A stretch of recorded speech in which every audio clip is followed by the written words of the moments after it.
had a question as to my recent video where I was mentioning that central banks were operating in the markets. And we have seen China put in 565 billion US in 30 days, and the markets have reacted. But also we've seen the Swiss National Bank, the Japanese Central Bank, the European Central Bank have all gone into the marketplaces, and you can see on their balance sheets have significantly been increased.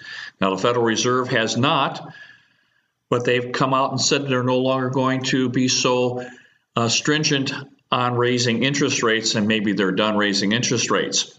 This has certainly affected the financial markets almost immediately, and we've had a straight up trajectory for the last 8 or 10 weeks.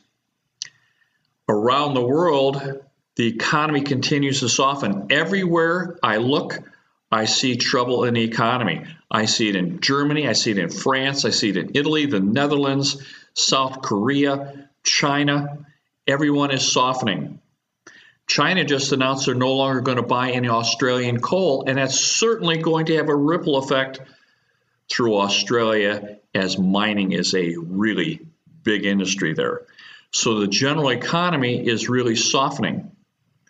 Now, so far, we don't see quantitative easing of any real substance. In 2015, it was $5 trillion. With as much debt as we have in the marketplace today, they're going to have to put in $10 to $15 trillion.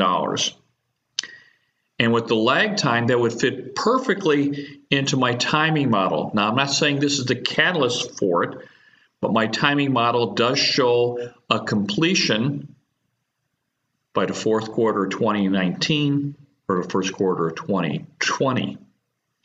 And it is a correction in an ongoing bull market, which would fit perfectly if we see a huge quantitative easing of 10 or 15 trillion dollars. I also see a shift from financial assets to real assets, which would also propel us into the explosive phase that I see on the charts, which is really good for people like you and I in our age bracket, because we're trying to transfer all the wealth we've accumulated all our life in our stock and bond portfolios into something that'll produce income for ourselves.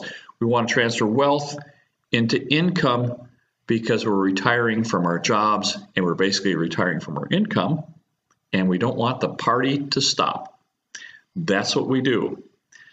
So if I can help in any way, I will. But keep in mind that there is not one size fits all for all of my clients, nor for all of you.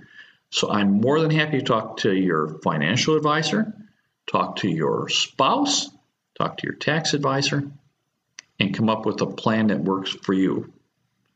So my very best for you. And keep in mind, we are really good at what we do.